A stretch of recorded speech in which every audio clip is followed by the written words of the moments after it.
Today, we're going to make chicken marsala, but I'm going to show you something that no other recipe online includes. It's a simple ingredient that I promise will take your dish to the next level. And what's great about this ingredient is that most people already have it in their fridge at home. Stay tuned because I'm going to reveal it later in the video. First, I'll walk you through prepping the chicken, and then we'll talk about how to make that delicious, savory pan sauce that makes chicken marsala such a standout dish. Before we get started, let's start with prepping our ingredients. The first thing we'll need is a shallot. If you don't have a shallot on hand, you can use a red onion instead, but the shallot's subtle flavor really complements the sauce. Next, we'll chop up some mushrooms. I prefer cremini mushrooms for this dish. They have a deeper, earthier flavor compared to the standard white button mushrooms. But if white mushrooms are all you have, that's perfectly fine. Next, we need thyme. If you've never used thyme before, it's super simple. Just hold the top of the sprig and gently pull your fingers down the stem to release the leaves. I love pairing thyme with mushrooms because it has both earthy and floral notes. And it contains an oil called thymol, which really amplifies the savory profile of the mushrooms. And of course, we can't forget parsley. Chicken marsala can get rich pretty quickly, so the parsley adds a nice burst of freshness. Not only does it look beautiful on the plate, but it helps balance the richness of the sauce. I prefer to chop it finely for garnish, and I also add some to the buttered noodles I serve on the side. Now let's move on to the chicken. We're using boneless, skinless chicken breast for this recipe. Start by removing the tender from the chicken breast and trim off any excess fat or connective tissue. Then carefully slice the chicken in half horizontally using a sharp knife to create thinner pieces. The goal here is to get the chicken as thin as possible, so once it's sliced in half, grab the meat mallet and pound the chicken even further. Focus on the thickest part of the breast and don't overdo it. Just a few gentle taps should do the trick. When you're done, the chicken should be about 1/8 of an inch thick. I usually cut each chicken breast into 2 pieces, so you'll have 4 pieces in total. Season them with salt and pepper, but be careful not to oversalt. With the chicken being so thin, it's easy to go overboard, and I promise the sauce will already have plenty of flavor. Once the chicken's seasoned, we're going to coat it in flour. If you prefer to coat the flour instead, that's completely fine, but the benefit of seasoning the chicken is that it draws out the moisture, allowing the flour to stick to the chicken more easily. Next, we're going to introduce my secret ingredient that makes all the difference: eggs. Most recipes stop at the flour, but I like to add an egg wash after the flour on the chicken. Why? Well, it does a few things. It gives the chicken a golden crust that adds richness to the sauce. It creates a nice textural contrast, adding a subtle crispiness that balances perfectly with the velvety sauce, and it helps the sauce cling to the chicken. Finally, we're going to get to our favorite part, cooking the chicken. First things first, do not overcrowd the pan. You want to make sure that each piece has plenty of space to cook evenly. If you have a lot of chicken, it's better to cook in batches or to use multiple pans. Because the chicken is pounded so thinly, it only takes about 1 or 2 minutes per side on medium-high heat, so keep a close eye on it. We're looking for a beautiful golden crust on the chicken, nothing dry or overdone.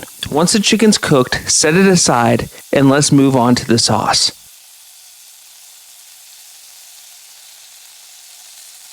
To make this sauce, you'll need a few more ingredients.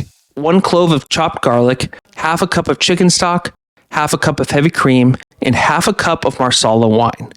There are different types of Marsala wine available. For this recipe, I'm using sweet Marsala, which works really well with the cream. If you're using a dry Marsala, I'd recommend skipping the cream to keep the sauce more savory. But ultimately, it's up to you and your personal taste. Feel free to experiment. The first thing we're going to do to build the sauce is to remove any leftover oil from the pan, but don't clean it. You want to keep all that flavorful fond at the bottom of the pan. Add a little butter to the pan, followed by your mushrooms. Let's soften them up, then add shallot,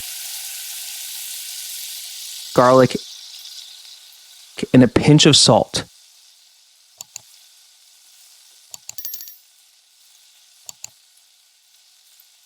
Then toss in the thyme. Now comes the fun part. We're going to deglaze the pan with that rich Marsala wine. The acidity in the wine helps lift all the delicious fond off the bottom of the pan. Once you've done that, add the cream, followed by the chicken stock. Let the sauce simmer and reduce for about 5 to 10 minutes until it thickens enough to coat the chicken but is still pourable. While your sauce is reducing, you can start your pasta.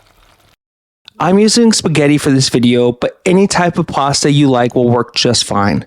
Around the time your pasta is finishing, the sauce should also be getting done. Check out the consistency of this sauce. This is the perfect texture we're looking for. Just look at that beautiful color. I know it's a video, but you can probably already smell how good it is.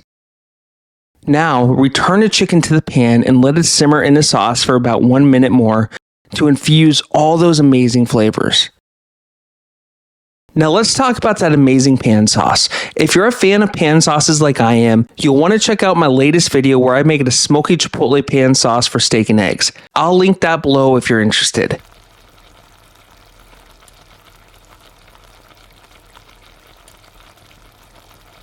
Once the pasta is ready, melt some butter in a separate pan and toss the noodles in it. This keeps them from sticking together. Add the parsley for some freshness and a little more color on the plate.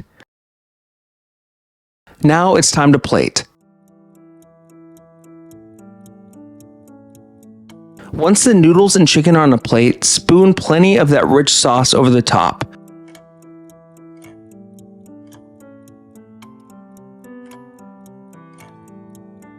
Don't skimp on the sauce. This is the best part.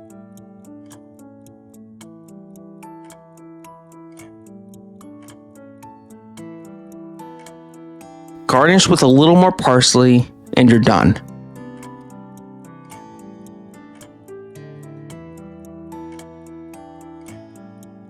Enjoy your chicken marsala.